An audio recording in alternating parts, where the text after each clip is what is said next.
MLS Aces Podcast, episode 352. It is the spooky, spectacular version of the episode. And joined with me, someone who doesn't need Chat GPT to talk about it, Jason Vivang. Jason, how are you, sir? Oh, man. I hope some people got that joke. I'm pretty good, though. I'm pretty good. Happy Halloween, everybody. Happy Yeah, if you're watching us on YouTube, which I think it's some people do, we got a fun background for you. So go check it out if you're on the podcast or if you're just listening. I will say whatever. Don't do it. It doesn't matter. I don't care. Whatever, however you want to take us in. Really. Have some candy today. Enjoy. I will say this. If you guys want to support us and what we do weekly and what we talk about and everything like that, please subscribe, follow wherever you can on any podcast platform, Apple, Spotify, and then also on YouTube, like Jason said. The consistency of YouTube really has been there, which is cool, which is fun. So yeah, if you want to support us, like this stuff. Or just like the video. That takes, 1 second? I'll just say, I am guilty of it. I'll be perfectly honest. I have skipped over subscribing to someone or liking a video just because I don't think too much about it. But if you do it, it helps out the person, seeing the stuff in the background. It helps out the person and the people creating the content. So just take 10 seconds. And that's all I'm really going to sit here and beg for you guys. We love you anyways. Exactly. We love you if you're listening or watching all of this. But we have a ton of U.S. soccer, MLS stuff to talk about. It's scary season, not only because it's Halloween, but it's scary season with the amount of fucking games going on. It's great season. It's October 31st. Yeah. It's at the end of the best month of the year, sadly. But amazing. We got MLS playoffs going on. We've got some high-quality games. We've got a great weekend game slate. Honestly, this weekend has MLS playoffs. It has NWSL playoffs. Look at the USL playoffs. Look at the logo. Throwback. Yeah. Throwback. I forgot to show you that. We're dressed up as soccer players today, by the way. But yes, every single professional league of U.S. soccer, even MLS Next Pro has all playoff games this weekend. So it is going to be a fun one. And obviously, we're not really going to talk about any other league outside of Major League Soccer. We'll give shout outs and love when champions are crowned. But Jason, when we're talking about El Paso Locomotive, if they're in the playoffs, I haven't done my USL championship bracket yet. But shout out FC. We have two friends of the pod who have been on in recent time in the USL championship playoffs. FC Tulsa, Abdoulaye Sissoko, right? He was on earlier this year. They were first seed in the Western Conference. Sam Gleadle, Louisville City fullback. They were first seed in the Eastern Conference. Maybe we get a little. Maybe we're good luck. Maybe. If you want to win games, come on the podcast. That's how I feel. All right. Enough plugging of us and the show. Also, Jason, I will say I can't see a time of how long we've been recording. I got it. I can see it. We might go 5 hours. I don't know. 24-hour stream. You can see an actual clock and then do simple math. We know my math skills on the spot. It doesn't happen. All right, let's dive into all of the news and notes, and then we'll get into the playoffs. So it is that time of year where playoff games are going on, but we also get the off-season news and coaches being fired and roster announcements happening for all the teams that aren't in the playoffs. So we'll try to run through it to cover it enough for you guys, but also, talk but also, about it. We know what you really care about. So skip ahead for maybe 5 minutes. Don't skip ahead. Don't listen to Jason. He doesn't know what he's talking about. The New York Red Bulls, they've parted ways with manager Sandro Schwarz as well as sporting director Joachim Schneider. Schwarz, the 47-year-old manager, has been in charge of the Red Bulls for the last 2 seasons. He's managed 81 games with a record of 31 wins, 21 draws, 29 losses. And Schneider, he was the head of sport at the New York Red Bulls since the summer of 2022. The Red Bulls have already announced that they've promoted Julian de Guzman into the head of sport role. De Guzman previously served as the sporting director under Schneider since the beginning of 2024. So he's getting the promotion up into that role. So Schneider's role already taken care of. But Sandro Schwarz, Jason, this is a weird one to me. I don't know. As someone who is very clearly a New York City fan, the jersey on, the background on me, I don't hate Sandro Schwarz as a manager. I think he's a pretty good manager. I'd like to see him stick around Major League Soccer, to be perfectly honest. I think there's something that comes with the Red Bull system, the City Football Group system, something like that if a coach isn't playing that specific style and doesn't have the investment from that larger organization to fit that style, it's never really going to be meshed for success. I've seen it personally with New York City, and I think that's kind of what we've seen with the Red Bulls. Schwarz is far from a bad manager. I think, maybe people are examining that run to MLS Cup last year now of like, was it real? Was it just, a hot hand and a hot few games from a team? But I don't know, Jason, what did you think of when the news of Sandro Schwarz coming through happened? I mean, I think, like, to that point, it can be both. Like, I think it's unfair to say, like, oh, they just got hot at the right time. Like, that's literally the time you're supposed to get hot, and they did. And if we're not crediting the players and the manager for that, like, I think that's unfair to be like, oh, they just got hot and it was a fluke. Like, every championship in any sport, you're going to need a little bit of luck. You're going to need to get hot at the right time. Soccer, maybe more than others, you need your striker to score like crazy, Like, if you have a guy who's really riding a high, you can make a run like that. So I don't know if I can, like, sit here and think it's complicated. And I think you made a good point, like the Red Bulls, and we talk a lot about like different tiers of MLS teams. And I fully think Schwartz will get a job in MLS, like, by next season if he wants. I think he'll at least have the offers if he doesn't want. If he wants it, he will be coaching, because I think his body of work is still. I mean, it's small, but it's good enough to warrant a head coaching position. And we've talked about coaching positions already this season, or this kind of off-season start for some. Oh, it's the off-season. It's the off-season and the postseason. Tell me how. Okay, well, the off-season for some teams, and we've talked about coaching situations where I think Schwartz would have been the better option, and I think will be the better option for a couple more teams that probably will maybe make some changes.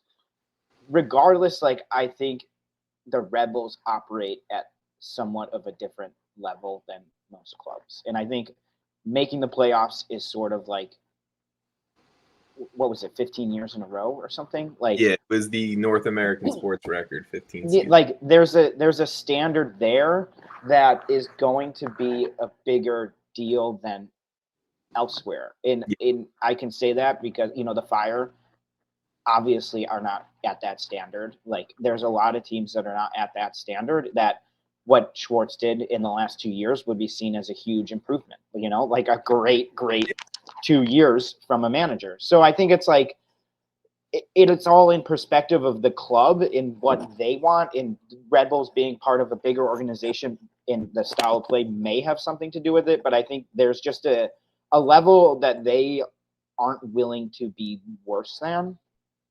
And this wasn't, like, this didn't meet that. And it was sort of like black and white maybe for them. That being said, like, are they going to get someone way better than Sandro Schwartz? I don't know. I mean, they have the resources and they have the knowledge with their a million clubs to probably figure that out and do a good job. And, like, if there's any team that I have faith in to kind of pick a good manager to lead them that maybe I have never heard of, that this is probably the team to do it. It feels like that for sure. I mean, like, they don't often make missteps, so it's really hard to be like on both sides where it's like they did the wrong thing, but also he probably like the Rebels probably made the right move because they usually make the right move, right? Like they're calculated, it seems, in the way that they make all their business moves. But I also think Sandro Schwartz is going to get another job and deserves another job. It's funny because it's like, this is a little bit of like unprecedented territory for the New York Red Bulls, if you ask me. Like, we've never really seen the Red Bulls spend, even in the way that they've spent in the last 2 seasons. Let's just call it, right? Well, that definitely plays into it. Like, you have high level DP players on this team. Well, I'm saying, like, it's different. They're still focused on like youth development, but also like, let's spend money and like maybe elevate the club. They finally spent the money, and now they took a step back in performance. So it's the worst. Like, you could say this is like the worst down year they've had in whatever. In quite a while. Yeah. So, and I think that's a big deal. Like it's a combination of like, hey, we have the players to, I mean, whether you think MLS Cup was just a hot run or not, they still made it to MLS Cup. This team is good enough on paper, and we've seen them good enough to beat good teams, good playoff teams, make a run. Yeah. This isn't a team that should be missing the playoffs. Like, I think No. the expectation is not like the expectation was probably going into the season a home playoff game for this team. I mean, look, I think again that we say the Red Bulls have this expectation of being this level of team in Major League Soccer. I think they also have the expectation of or the larger Red Bull group doesn't also put them to that next top tier level. I think they're great. They're fine being. They're always competitive, but never like they're always that team that can make a run, but they're never the team that's like the favorite. I'm not the first person to make this joke, but Jurgen Klinsmann is the head of sport at Red Bull Global. So let's make the jump. Let's make the jump, baby. Come back down. Isn't Klopp working for them now? That's what I meant, Klopp. Yeah, I was like Klinsmann. Yeah, sorry. Klopp, Yeah, it's I mean, you got your Jurgens mixed up. I got my Jurgen K's mixed up. Yeah, okay. It's sorry, in my brain the Jurgen. You're Jurgen KL actually. So yeah, see, thank you. I'm getting closer and closer. Yes, but look, in all honesty or sincerity, this is a type of role that I could see Jim Curtin possibly being interested in. He wants to remain on the East Coast. Philly, very close to New Jersey, right? Like that he wants his family. He seems like not the manager the Red Bulls would go for, but it could also make a ton of sense. I think it would be not a bad move, but it would surprise me in like a Red Bull way. I doubt it happens, but I'm just saying there's logic there. This is another Gio Savarese. Wow, this is a long Red Bull conversation. I mean, I didn't expect it, but it's interesting because the Red Bulls. Gio Savarese, I actually think would be like I think that would make Red more Bull sense. Former Red Bull player, Gio Savarese. I mean, like I think it would just align. But to your point, that is the Red Bull talk for this episode. Sorry, folks. That is all you're getting if you're here to hear about the Red Bull. Teams in the offseason, we shouldn't be apologizing. Them getting on it all is a plus. Yeah, I mean, true, fair. Colorado Rapids, they've also parted ways with their manager, former Red Bull manager. Chris Armas, the 53-year-old, has been in charge of the Rapids since November of 2023 when he was hired as an interim coach and then got the full-time gig for 24 and 25.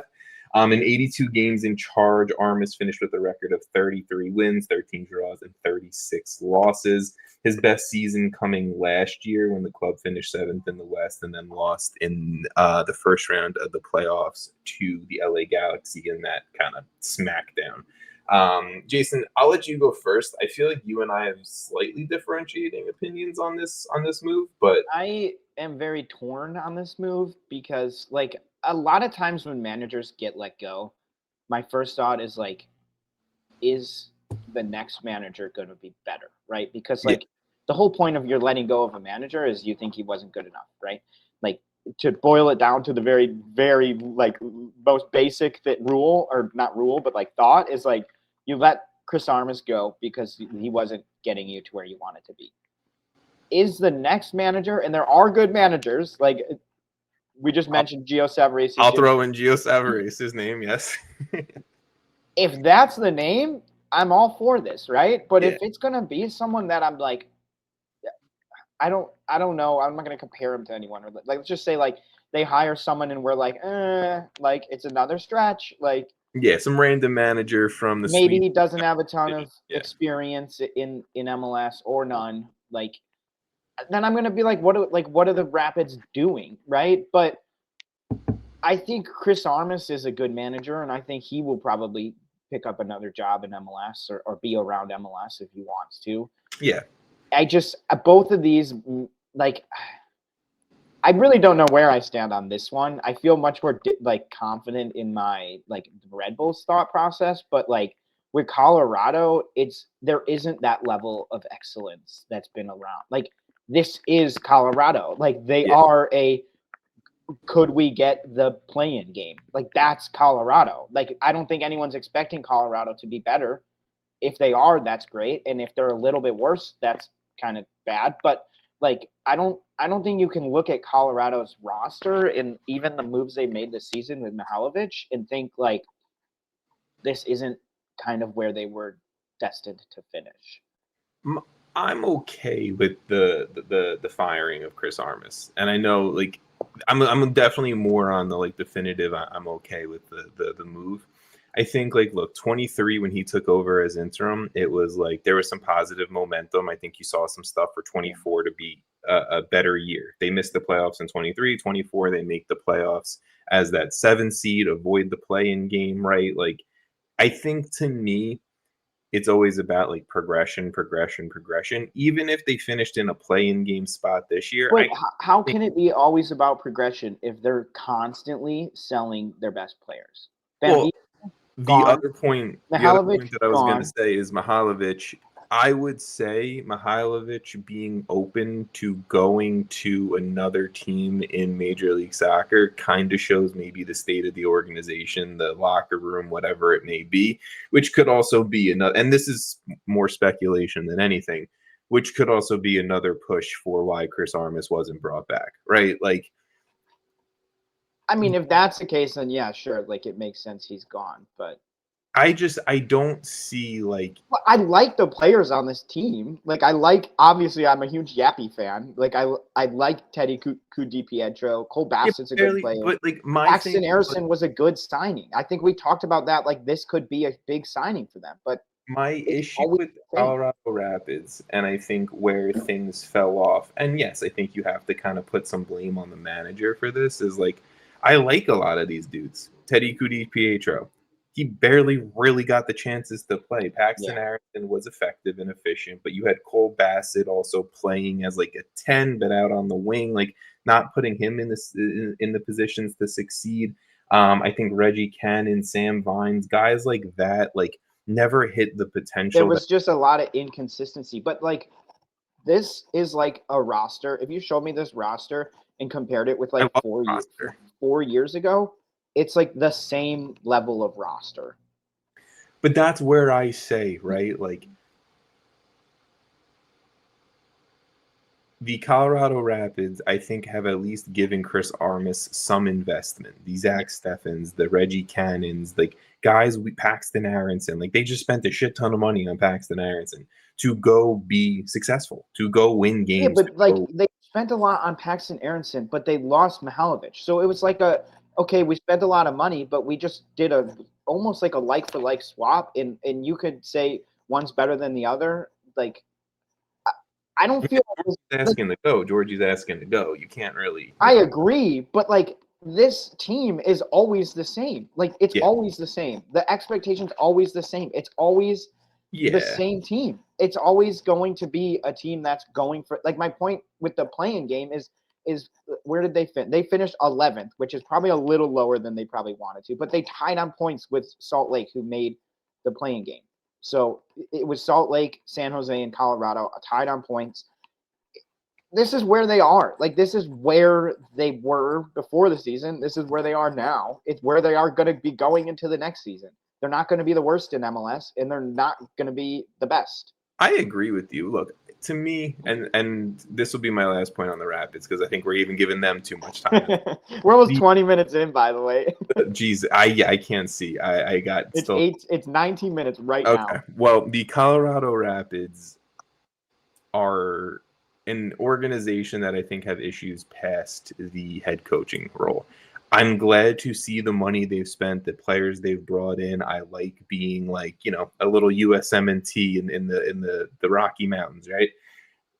I like it. I think they're doing better in recent years, but to your point, I also feel like the Colorado Rapids are always just this team that are just one or two pieces away, and then they lose the piece, and then they're one or two pieces away. Or they lose a piece and gain a piece, like of the same level. Like exactly. This team doesn't have still always two steps back when you do that. I don't know. I like Paxton Aronson a lot. I don't think he's a level of DP that is going to carry a team like. Right now, no. I mean, look, again, if you want to say the Colorado Rapids took a step forward and they hung on to Georgie and brought in Paxton Aronson, yeah, like that's. Well, to your point, if Georgie wanted to leave, you're not hanging. I'm just to something to that extent. But do they make the Paxton Aronson move if they keep Georgie? I don't think so. Like I don't. No. I don't, and that's where it's like Yeah. Sure, if you want to argue like if they had Paxton Aronson and Georgie, this would be a completely different conversation. And they still missed the playoffs. Then Chris. Yeah, Armas. no, then I'm all for that. But like that is literally the point. They're not doing that. They're not going for the two. They're not going for two impact star players. They're going for one and hoping it kind of hits like crazy, like a Hani Mukhtar 2020 season or whatever that season was. I'll say I think the Rapids with this roster should have made the playoffs, and that's why I'm still fine with the firing of Chris Armas. If the front office thinks that someone else like a but make the play. So if they had won, they tied on points for 9th. Like you're saying, if they hit 9th and were in the playing game and lost, you would be like Chris Armas should stay because That's literally where they were. They just lost on a tiebreaker. I think there's more of an argument for him to stay. Yeah. I'm not saying I love. But one game. Yeah. I mean, it is the same if your team doesn't make the playoffs or is making the playoffs in a league where most of the teams make the playoffs. Like, you got to do it. Like, that's just how I feel about coaching. No, I get it. I just I personally think this team is good enough as well, but I just think this is where they are. They're going to be right around 40 points every year. Unless you bring in Jurgen Klopp, Pep Guardiola, I don't know how much. Even them would probably. I mean, they would be better because you. But you think Jurgen Klopp's coming in and they're going to be 4th? No. I mean, I could see it. I won't lie. But yes, I think the team needs to do more than just a managerial change. I would All right, 22 minutes. We're moving on. I would like to see another big name come in next to Paxton Aronson. All right, let me roll through some of these end-of-season roster announcements. Houston Dynamo, they've decided to bring back players like Griffin Dorsey, Archer, Brooklyn Reigns, Nelson Quinones, some key players that are going to be departing the club as of right now. Amin Bassi, Pablo Ortiz, Junior Urso, Franco Escobar, Daniel Steris, guys in that range, right? I will just say with the Houston Dynamo, Pablo Ortiz and Amin Bassi are in talks to return to the club. St. Louis City, they are bringing back Chris Durkin, Sangdin Zhang, Joao Klaus, Jaziel Orozco, some players leaving the club as of right now. Henry Kessler, Josh Yarrow, Rasmus Alm, Alfredo Morales, and guys like Henry Kessler, Josh Yarrow, Ben Lunt are all in negotiations to return to the club. They have a few players that are still up in the air, which was a weird one to see on the announcement, but that's, I guess, what Major League Soccer is cool with right now. Sporting Kansas City, they are picking up their contract options for Steven Afrifa, Zorhan Basang, Jansen Miller, and John Pulskamp, guys like Eric Tommy, Logan Ndembe, Robert Volader, Memo Rodriguez, Andrew Tarbell, Kyrie Shelton, Tim Leibold, Nemanja Radoja, are all going to be departing the club, and the club is in conversations to bring back Santiago Munoz and Ryan Schwecke. Toronto FC, they have used their purchase option on Tio Corbinu, which I really like that move, and also bringing back guys like Jules Anthony Versailles, Kosi Thompson, DeAndre Kerr, Kobe Franklin, and a few others. They have declined options on Sean Johnson, which was very surprising. He was one of the top performing goalkeepers this year. Kevin Long, Derek Etienne Jr., Sigur Rosted, and a few other players are in that range as well. And then the last one that I don't have on the notes, Jason, LA Galaxy, they've announced that they're returning players like John Nelson, Isaiah Parente, Marcio Cuevas, and they are also bringing back Christian Ramirez, and they've declined options on Miguel Berry, Eric Zavaleta, and they're in discussions to try to bring back Diego Fagundes and Matthias Nascimento for 2026. Those are all the fun announcements. Last week, we did announce our MLS Aces award winners for the 2025 season, but Major League Soccer, they have their silly, stupid little awards. They are starting to announce some of the winners. So congratulations to Tristan Blackman, your 2025 MLS Defender of the Year. Nick Hagland, your 2025 MLS Comeback Player of the Year. Hyun-Min Son won MLS Goal of the Year. Roman Celentano won MLS Save of the Year. And Orlando City right back, Alex Freeman won 2025 MLS Young Player of the Year. How did I do in timing of that, Jason? That was good. That was good. I almost muted myself, and it was just I'm like, I'm hoping he doesn't ask me to talk about it. No, I was because just I'm tired of talking about non-playoff teams. I was rolling right through it. So let's talk about our picks and the playing games and game one of all of the MLS Cup playoff games so far, because it has been a whirlwind. Some of the games have been boring. I'll be perfectly honest. I'll put my hand up and say it. Like, some of the games have been bad. But in terms of the playing games, obviously, let's talk about them really quickly. But Chicago Fire versus Orlando City. I mean, that was maybe the most like lay down and die performance from Orlando City I've seen, or from any MLS club that I've seen. This was a Orlando City that we've gotten for the past month. 2 months. Yeah, month or two, and it was.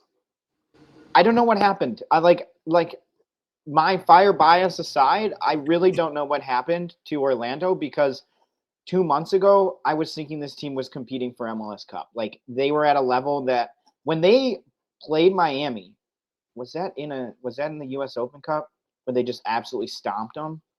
It was I think it was MLS play. They stomped. No, MLS play. They lost. Open Cup they won. Yeah, and I was like, this team has like the players, the firepower, the full team to like make. I don't know. I really have no answers for them. I'm confused. I'm pretty happy with the result of many reasons. I think the Fire showed some really great. I mean, we're going to talk more about that because they played Philly, but like, huge win for the Fire. It's probably the most important game we've had in like a decade. So it was a great win. Yeah, I mean, I think it was a huge win just for where the club's going for the Fire. So regardless of how this first round goes versus Philly, I think just getting to the round versus Philly, for me, means a lot. Like, I've always said, like, the playing game doesn't mean that much to me. I would rather like just make that first round. I think that means a lot more. I mean, I don't think that's a hot take, but like, I don't personally like recognize the playing game as like that.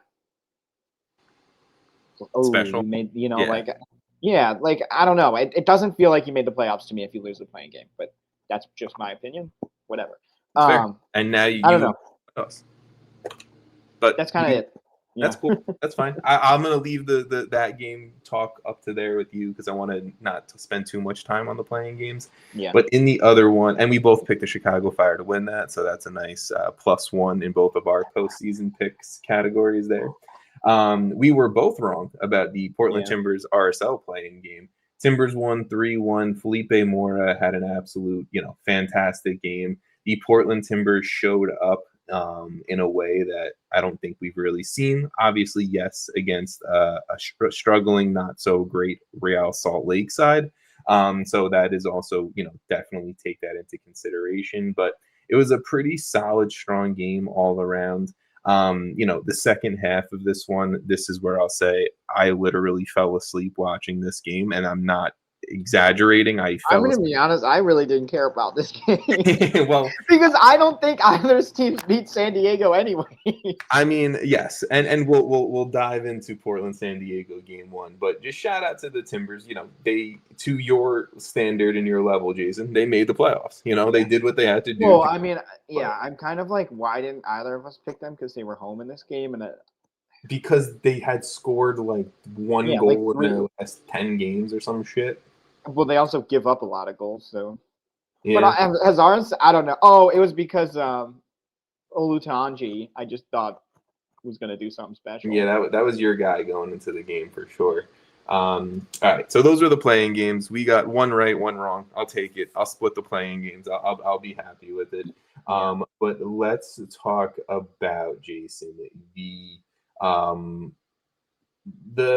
other games in order. My brain froze up for a second there. Perfectly honest. Let's go chronologically. So the oldest one at this point, Inter Miami versus Nashville SC down in Miami. And this is also game one for everyone. I don't know if everyone knows the yes. So these are all process or whatever. we'll send a reminder out in case you are new to MLS and you are learning it and you're taking us in to learn it. God help you. But these are now those two games were to see who can go on to face the 1 seeds of each conference. So Chicago going on to face the number 1 seed Philly, and Portland going on to face the number 1 seed San Diego. So now this is, to Jason's standard, the true playoffs, right? The true MLS. This is round 1 now. Yes, this is the official. And round 1 is a best of 3 series, no aggregates or anything. Just you win 2 games, you move on straight to PKs after 90 minutes. Classic U.S. sports. I do love the straight to PKs after 90 minutes. I will say that's way better than just making me watch 30 more minutes of nothing. But other than that, I don't love the process here. Let's go into the number 3 seeded Inter Miami versus the number 6 seed Nashville SC. So game 1 was down in Miami, and it was a dominant win for Lionel Messi and Inter Miami. 3-1 win. Messi having the brace. The only goal coming for Nashville, coming from Hani Mukhtar in late in stoppage time. It was a dead goal. It doesn't really mean anything. And to me, at the point of when Nashville went down 2-0, like doing nothing to try to go all out. Like, there is no aggregate. There is no goals from previous games count. Go sub on another attacker to at least try to do something, overwhelm a back line. I know Nashville's dealing with a lot of injuries right now, and 2 of them 2 attackers, but I don't know. I don't think BJ Callahan really did much to try to push an offensive game plan. I think it was more just like he bunkered. He played defense. He figured, let's try to contain and do as much as we can there. And it didn't work. It was you still allowed 3 goals to Inter Miami. Yeah, I mean, if Messi's gonna be playing like this, who beats him, right? Like, I mean, like, you go attack, you're just giving Messi more space when they get the ball, right, in transition. Like, I really don't. It sounds like such a bad tactics argument, but like, Messi is just playing at a different level. Like, how many goals now is this in the last 5? Like, 10? I mean, I can try to pull that up for you, but it's not. You don't have to pull it out. It's just like he's basically getting 2 to 3 goal contributions a game. Yeah. And if that's going to happen, you're not going to beat Miami. Like, you're not winning if Messi's doing that. So it sucks. I mean, them getting a 3 seed in Nashville going from like potentially a home playoff game to now playing Miami on the road in the first game of the playoffs. Pretty brutal, but that's just how this fell. And I think like Miami's this very scary team, and it seems like they're hitting their peak at the perfect time. And I will say it, I think I said it last week, and I think I said it during our Decision Day preview episode, so the last few weeks. Inter Miami's defense is actually playing like a competent defense. It's okay. But that's all you need to be. Messi is getting 2 goal contributions a game. The defense is hidden. But what I'm saying they're not even trying. They're not getting pressed. Who's pressing them? I mean, I think Jacob Schaffelberg was trying to I'm not okay with just pretending like this defense is better. That's what I'm saying. I'm not saying good defense. I'm saying better defense, which is all you need. Whatever. To be an average to semi-below average back line, let Messi do his thing, and you're fine.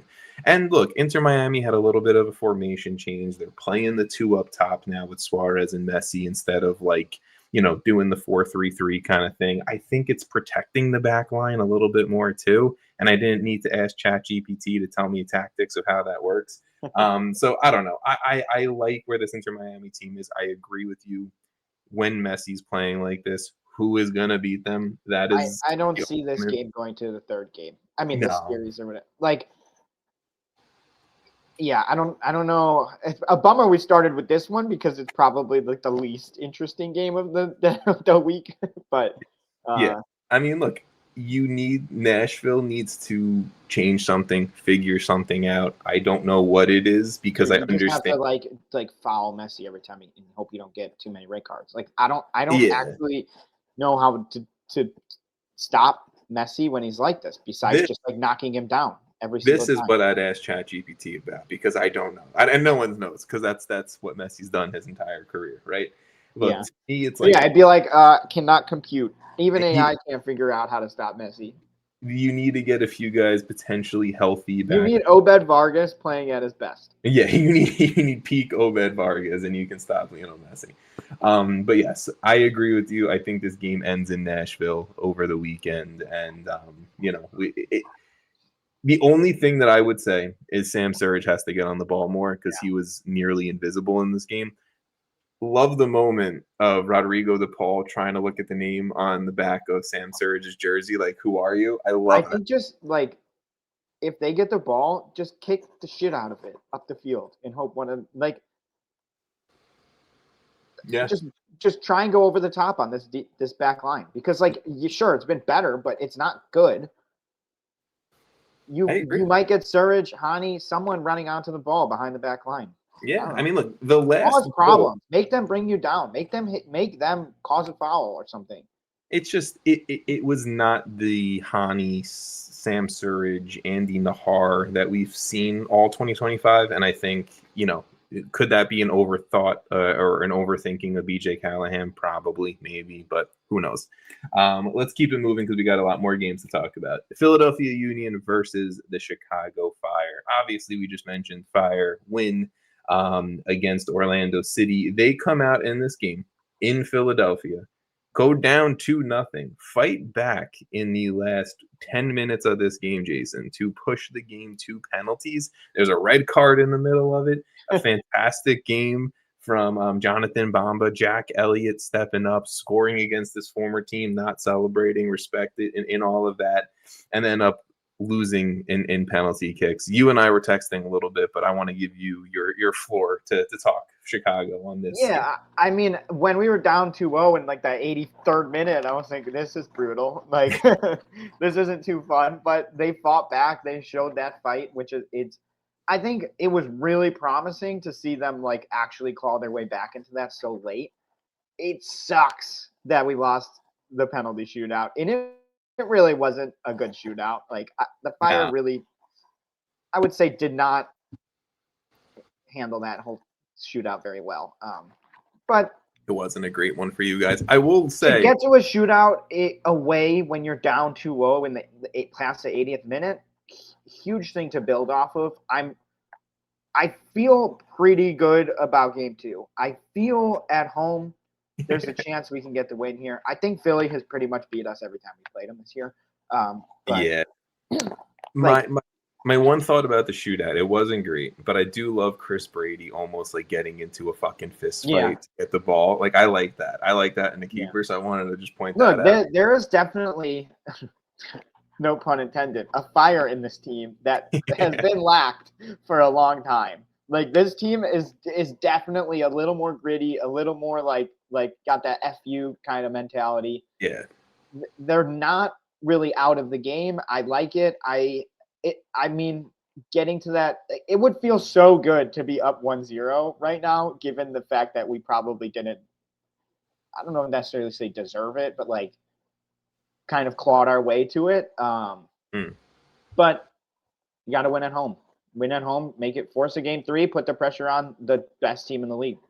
I will also throw in there for you guys, Philip Zinkernagel going down with an injury pre-game warm-ups. I have not seen any updates or reports I have not either, actually, on the extent of the injury. I don't know if you want to search something really quick, but look, that's a big loss. He was the best player on this team, and that I'm going to include Hugo Kuipers into that. He was your game winner. He was a 20-goal contributor this season for you guys, and not having someone like him hurts. I think Jonathan Bamba did a lot to step up, and I don't even think he had that great of a game. I would have loved to have seen Brian Gutierrez get the start over Haile Selassie, to be perfectly honest, because I think what we saw from Gutierrez in the playing game was huge, scoring the goal to put you guys up, right? But I think Gutierrez came on late. He did bring that fire, he did bring that energy, but I don't know. I would like to see a little bit of a different kind of Chicago Fire. And I think me even saying that you guys came back, got the game to PKs, and I still want to see more, I think shows just how good the Chicago Fire team. I couldn't find anything. Honestly, like they're either not saying anything or it doesn't even say that he was necessarily injured. It came out on the Apple broadcast that he got injured in pregame warmups. So I don't know. Interesting. We will see. I guess we'll see when that injury report comes out.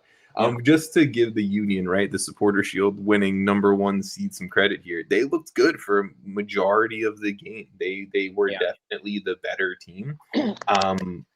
It was interesting once some subs started happening, the drop off that I think we saw. I don't know. I wasn't overly impressed with the Philadelphia Union, but I think it was a solid, good Union. They got the job done. It doesn't matter how you get it done. They won. So I think from my Fire hat on, I feel pretty good. I don't feel like we're outclassed.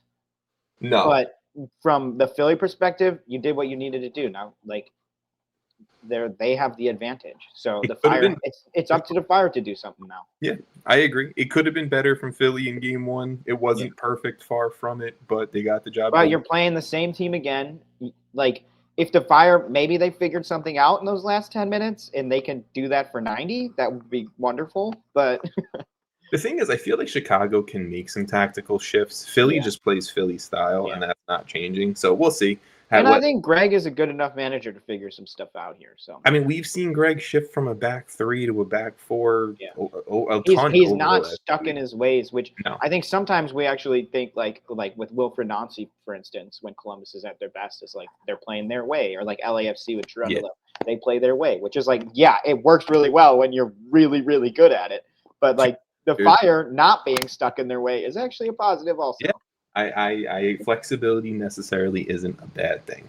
But you picked Philly in this series. I picked the Fire. Yeah. We'll see what happens. Look, I still think I don't know. I still think Chicago has a really good shot. Get it done at home, and then just you have to have that energy on the road in game 3. But we will see. I would love an MLS Aces derby in the playoffs. I would love it, but we need Chicago to win in game 2 for that to be anything of a possibility. Vancouver Whitecaps versus FC Dallas. This was not the Dallas team from Decision Day. I'm happy that the Whitecaps had a dominant win in the playoffs because it feels like they're always on the other end of these rough ones. But go ahead. No, I was just gonna say dominant win, 3-0. This was with a suspended Matias Laborda for his red card on Decision Day. Still no Brian White. Still no Tristan Blackman, as both of those guys are trying to get healthy for a playoff run. It was just the Whitecaps played FC Dallas off the field. There's nothing. That was just a much better team, a deeper team, a more talented team, taking down a much less experienced side in a big stake game, and that's just how it goes. Sometimes it's less flashy, I guess. I think with Vancouver, this was almost like a prove it game. Not that they haven't done amazing things this season, but when it comes to MLS Cup playoffs, I feel like Vancouver has been one of those teams that gets there and then falls kind of short. But I'm just putting you on big for 1 second. I will say, I do like this Vancouver win. I think this is a confident win, and I think, for them, going to Dallas now should be not scary at all.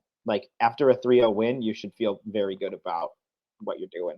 I agree. I think, honestly, this feels like a series that's done in 2 games that the Whitecaps we both picked the Whitecaps. So. And I know I was a little bit more Dallas leaning. I thought the return of Petar Musa and Logan Farrington would be the bump to get Dallas maybe a little bit of a different look, energy, possibly steal one in game one type of deal.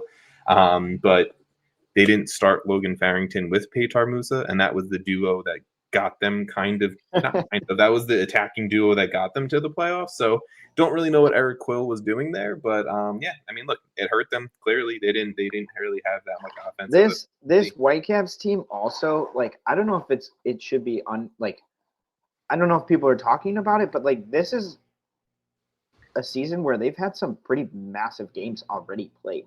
Yeah, I mean, they played a Champions Cup final. They've played a Canadian Championship final. They know big stake games. Like, it's a team that isn't Sorensen. Like, none of them are afraid of the moment at this point. They shouldn't be. And you see Thomas Mueller stepping up, scoring PK. Thomas Mueller is such a good addition, not only to Vancouver for their on-field stuff, but just to the league in general. Yeah, he seems like he's just loving it. He's a killer, bro. He's having fun, but he also has this kind of like flip mentality that you see on the field. Like, he's a killer. He's also like he's. I think you see his level or his expectation for his teammates too, like, really show. In like, Vancouver's such a good team for him. Like, what a great pickup by them, because I think he fits so perfectly in terms of like, this is a team that needs a guy like that. I agree. I fully agree. Jason, what time are we at? We are at 46 minutes. Okay. We are. Some of these will be a little faster, though. Yeah. I mean, look, I thought the Vancouver-Dallas combo would be faster, but we always got something to talk about. Also, shout out Sebastian Berhalter. It's also just fun. If we go hour 5, whatever. It's fun to talk about this team. If you hate that we go over an hour, shut up. Okay. It's playoff time. San Diego. Yeah, I mean, this is the time of year. I just think the listeners only they don't want to listen to us for an hour and a half, okay? I want to listen to you for an hour and a half, You're Jason. putting us on double time. Are you putting us on double time? Who's putting us on double time? I can pop the New York talk really quick and start talking a lot faster, folks. I actually think the New York talk is one of the more interesting ones, but okay, continue. Right, let's just go. Let's go. No, sorry. San Diego versus Portland. We're rolling through this one. San Diego's just better. Portland, like, they went up 2-0 real early. Portland got a goal. It was kind of like, whatever. I thought maybe Portland was going to show something. The second half was boring. San Diego put them away. San Diego wins. Yeah, I mean, the only thing I really need to throw in there was 2 yellow cards to Timbers left back Jimmer Forey, who's going to miss the second game in this one. I think that really just kind of set the second half to be even more boring. But the only player that I feel like maybe we haven't talked about enough this year that I just want to give some love on San Diego is Luca Bambino. I mean, like, he had the assist. I don't know if we've talked enough about San Diego in general. I think Andres Dreyer should probably be someone we talk about almost weekly, but we don't. Yeah, I mean, look, Dreyer got the game winner, I guess, in the 30th minute. Whatever, but I always hate that phrasing of it, even though it's true. I hate that. It was classic San Diego FC. I mean, like, classic as in classic San Diego FC. This is like their 38th game ever. This is what we've seen from them all 2025. Is probably how I should have said it better. But the Timbers are not a great team. Like, let's just again say it, face the facts of it. They were in the playing game for a reason. San Diego has been very consistent all year long. Even when they've had their down points, it hasn't been like so low. Andres Dreyer has been that consistent piece for them. And I will say, to my point of before, Luca Bambino has been one of the best left backs in all of Major League Soccer as a teenager. And I mean, this team was built strong. And I think you have to give everyone from the front office down to Mikey Varis on the sideline credit for how they built this team to be a winner year one. Like, they didn't go out and do the St. Louis thing. We're seeing this a lot more. Well, St. Louis did well year one. Yeah, but they got smoked they didn't get smoked. They lost to SKC in the playoffs. Yeah. You know, like San Diego could have choked. They really could have, to a team that's been here in the playoffs, knows what it's all about. A lot of these guys have been around. But like, to your point, I don't know. Portland, not that good. We both picked San Diego. San Diego's going to win. Like, if San Diego loses the next 2 games to Portland, I'll be absolutely shocked. I will be shocked. I think this is also a series that ends in Portland, Oregon, this upcoming weekend. Hell is real, Jason. This is a fun one. This is a juicy one, in my opinion. This is will anyone score, please? Yeah. What are we doing? How rusty are we? FC Cincinnati versus the Columbus Crew. Cincy take the 1-0 win at home in game 1. Kevin Denke scoring that decisive goal that just wouldn't fucking come in the 78th minute. This was a fun game because of the rivalry, because of the bad blood, because of the energy in this. But the lack of finishing on both sides really, I think, like, the fact that if this was just 2 random other teams that didn't really have this kind of like rivalry to it, I think this game would have been like looked at as a pretty bad one. But because it wasn't, right? Like, because there's just an extra level of tension because it's hell is real. Yeah. Which I think, to your point, it's definitely true. But like, I don't know if it was bad. There was just a lot of chances that were just wide. Like a lot of chances that aren't even being put on goal. But I mean, to be fair, Celentano and Schulte both had pretty good games. I think they both made some pretty big saves. But there was a lot that just like weren't even on frame. Yeah. No, I agree. I think it's funny that Kevin Denke got the goal in this one because he was the one just fucking skying half of them. Look, defensively, like I can't even say like this was a great defensive performance. No, because this game could have been 4-3 easily. Either way. But it's not because of the defenses, it wasn't. I do think Patrick Schulte and Roman Celentano were great. This is like those two have kind of like come into the league together and like grown and blown up together at the goalkeeper position, and this was a great showing of that. I have to give love to 2 defenders, well, I guess kind of defenders on each side, but Sean Zawadzki for the Crew. Like, dude was everywhere. He's bumping out wide. He's getting up. He's playing like, a strict center back in a back 3. Like, Sean Zawadzki is an elite, maybe not elite, that's stuff, is a very strong, like, you can plug him into any team in Major League Soccer, plug him into various positions, and he will have a great game, and he had a great game in this one.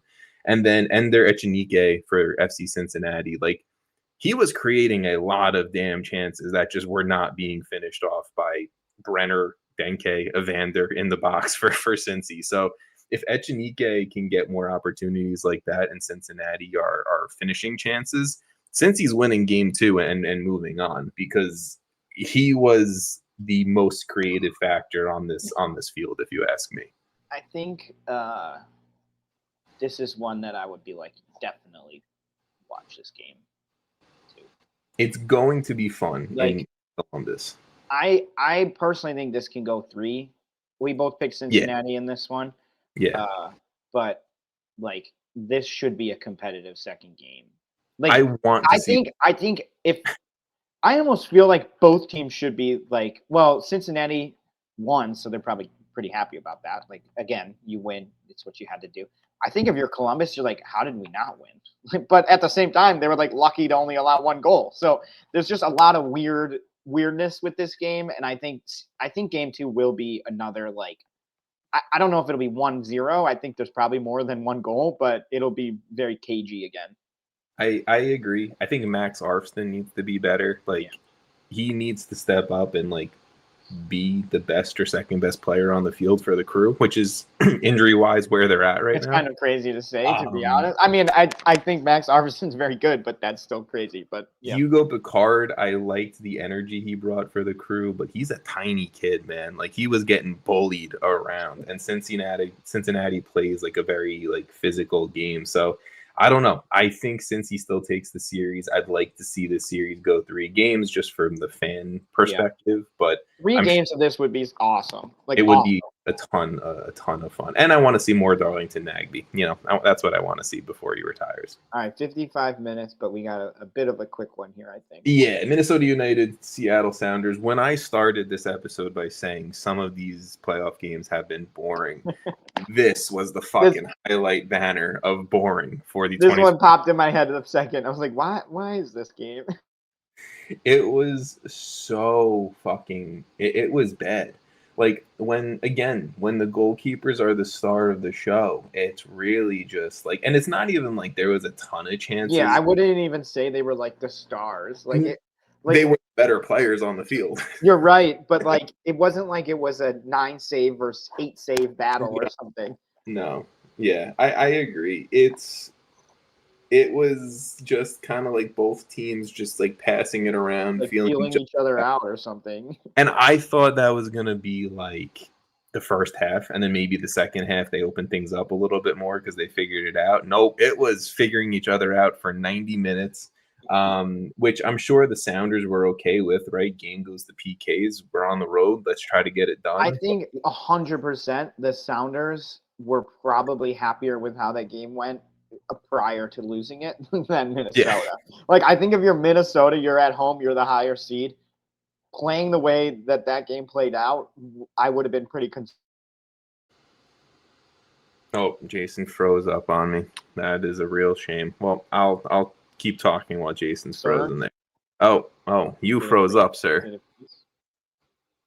Did you hear anything I said? No, I would be concerned, and then you paused, and then I was just talking for you. Oh, I just said I would be concerned if Minnesota lost. There you go. Okay. Boom. Exactly. Yeah. I mean, like this is the type of game where if Seattle can like lull you into a game 1 PK shootout win at home, like that's what the Sounders want to do. Yeah. But they didn't. Shout out to Minnesota for getting the job done in PKs and going into Seattle up a game with a little bit more confidence, a little bit more. I think this goes 3. I think it goes 3 as well. I think Seattle takes it unless Minnesota pulls something out of their ass that they didn't. But I also don't know with the amount of injuries and transfers this team has. Not that they have a ton of injuries actually, but like just with how much change has gone over in this team, how much they really have. But they seem to struggle to score from open play more and more as the season's gone on. And it's really just it's gone downhill a ton for Minnesota, unfortunately. All right, let's go to some of it is a self-inflicted. Yeah, no, for sure. Right, I'm not saying it's anyone else's fault besides theirs, but yeah, for sure. All right, take it away. The lone road victory of the game 1s, or the lone road victory so far of the entirety of the MLS Cup playoffs. New York City 1-0 win over Charlotte FC. I'm going to give New York City the credit for the win. I see a lot of people talking about how Charlotte without Zaha just were like passing it around, sideways passes, like not really doing much with it, which is true. Yeah, but that's still credit to NYC. Like, that's not your fault that Zaha wasn't playing. I just don't think people like us, Jason, and I'm cool with it. I'm fine with it because guess what? No, you don't get to have this dumb attitude. Well, whatever. So New York City, they get the 1-0 win. A fantastic goal from Alonso Martinez, who amazing individual effort. Alonso Martinez carved up such a good defense. He is arguably the best pure striker. Like I'm talking like number 9 position. He is arguably the best pure striker in Major League Soccer. I know I'm talking a league with Kuipers and Surridge and Musa, but Alonso Martinez really needs to get, I think, a lot more credit because of like not just because of that goal, but because what he consistently does game in and game out. Nico Fernandez really did open that up for him as well. He has been a fantastic addition since coming in the summer. The goals and assists might not be there, but he just gives Martinez and everyone else like way more space to operate in, which I love, and I'll take it. I don't need the goals and assists. I just need them coming from somewhere.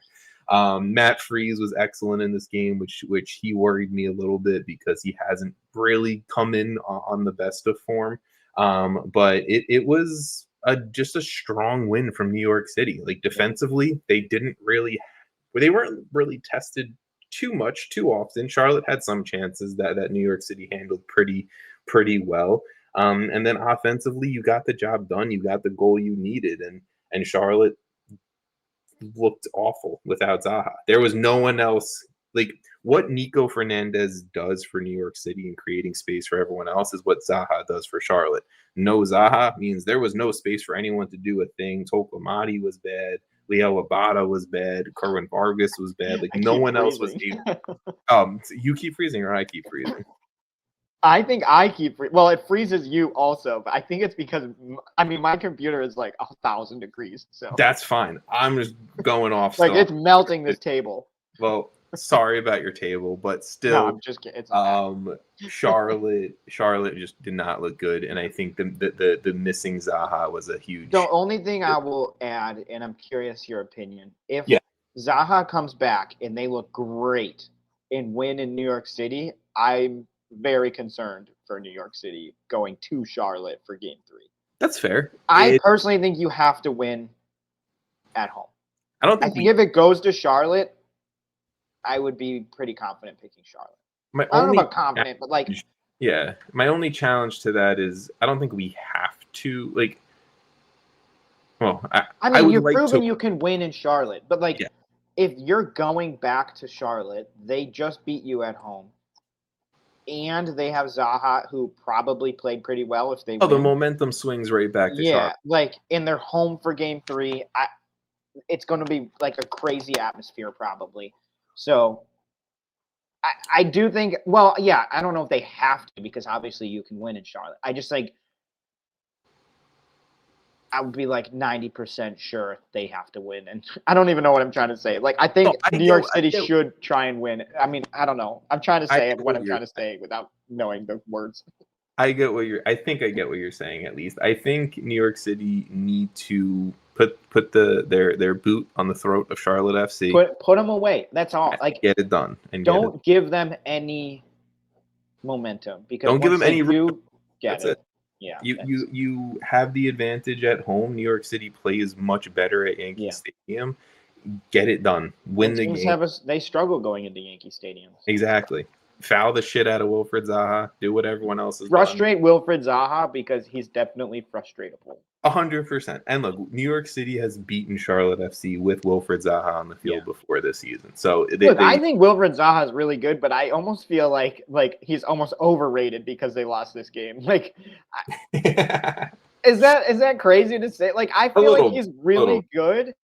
He's amazing. He's like the gravity that he causes is huge for them. But like. I don't know. This team is good enough to win without Wilfred Zaha. I think it's a little unfair to say to what Zaha actually like does on the field for sure. But I get. I'm not going to call him overrated. Wilfred Zaha. I'm not saying he's overrated. I'm saying people are overreacting to Zaha not being there. I don't know if I can agree with you, sir. I'm sorry. I'm sorry. It's fine. You don't have I think the team did not look Someone's gonna be real mad about what I just said. That's fine. When aren't they? Talk about Hillman Son now. LAFC, they did defeat Austin FC. This is a 2-game series, guys. This is a super quick conversation. LAFC defeated Austin FC 2-1 in the first game of their series out in Los Angeles. First goal in this one, the only goal of the first half came from a Brendan Hines-Ike own goal that was set up. I'm pretty sure it was Bouanga swinging it in, if I'm not mistaken. Forgot about that. Who actually did it? Doesn't really matter. In the second half, Austin FC did take advantage of a little bit of poor kind of getting it out of their own half for LAFC, and John Gallagher set up at, we're this late into the podcast. John Gallagher put away the goal to tie things up 1-1 for Austin FC. But then late in this one, Nathan Ordaz, I mean, it wasn't Son, it wasn't Bouanga, it wasn't Timothy Tillman, it was goddamn Nathan Ordaz who I mean, good for him. I love this kid, man. He's proven to be a very, I think formidable forward in this league. And Nathan Ordaz getting the game winner in the 79th. I wasn't confident it was going in. Ordaz openly said after the game he wasn't confident it was going in, but it went in. LA didn't look their most dominant self, but Austin did not look great whatsoever. So shout out and give credit to the LA defense there. And yeah, I think LA has every good possibility of going to Austin game 2 and taking the series, but that's all literally I have to say about this entire game. Yeah. I mean, I'm what he said. Okay, what I said. I mean, I think LAFC is the better team. I don't think that anyone would disagree with me. I think like we probably get a Buanga Hong Youngmin Son game here, and they put it away. I would love to see it. I would love to see Sonny get his MLS Cup playoff goals. So now we have all of these game twos are going to be played because let's spread out all the game ones and then let's like congest all the games. I mean, I kind of like them spread out, but I also kind of like them congested. Like just be consistent. I don't give a fuck what you do. Just be consistent. That's all I do think it's hard to have them spread out and then immediately have them congested, but at least it's the same teams dealing with the same time frames, right? I guess. Like if you played, who was the last game? The LAFC game? They're playing Sunday. Wouldn't you think they'd be playing Monday? Wouldn't you think Nashville into Miami? What if we just like did it over like Friday? There's 2 games. Saturday 2 games. Sunday 2 games. Monday 2 games. You would think. Same 2 games. Or just do three games a day if you want to do Saturday, Sunday, Monday. If you just want to avoid Friday night. Yeah, Saturday, Sunday, Monday. Like that's it. Whatever. I'm not going to complain about how they did No, I will because MLS and their fucking schedule. I mean, maybe don't have a play-in game, single game, a 3-game series, and then go back to single games. What is that? And then a month off in the middle. What is that? What is that? Okay, if we're gonna complain, what is this? What is the playoffs?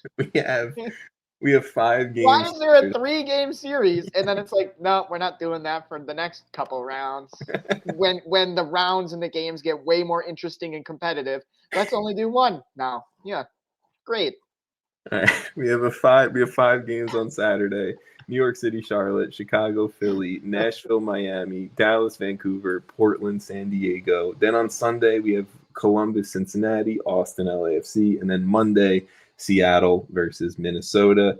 And then all of the game 3s would be then played the following Saturday, I am pretty sure, if the games or if the series do Yeah, but there's going to be probably less games. Yeah, I think we're assuming like maybe 3 or 4 go to game 3. Hopefully. I would assume I would at least hope it's like half, and then we'll take it from there. But all right, Jason, you have anything else you want to say about any of the playoffs or MLS? Enjoy it. Yeah, if your team's in it, try to have fun. I guess. Hopefully your team's winning. If your team's not in it, you're a loser. And 26. They just listened for an hour and 7 minutes, and you just called them a loser. And their team isn't even in the playoffs. We didn't even mention some teams. This is a St. Louis fan listening to this podcast an hour and 7 minutes in, and you call them a loser. He is. That's yeah, I'm sorry, buddy. I'm sorry. He is like I'm sorry. I'll go heel right on this podcast right now. Your team to our own listeners. Someone who spent an hour just to listen about us talking, and they knew they knew we weren't talking about their team. If you've listened for an hour and 7 minutes and you get upset about that, that's a great point. How many times have I joked around? I mean, how many teams have we talked shit about? Yeah. So yeah, if they're around an hour into any of our podcasts, they're definitely for a while. Yeah. You know how we are. So you shouldn't get upset. And if you are, you're a loser. All right. Well, thank you guys. Talk to you guys next week. This was a fun one. Happy Halloween. And yeah, that's all I got. Peace out.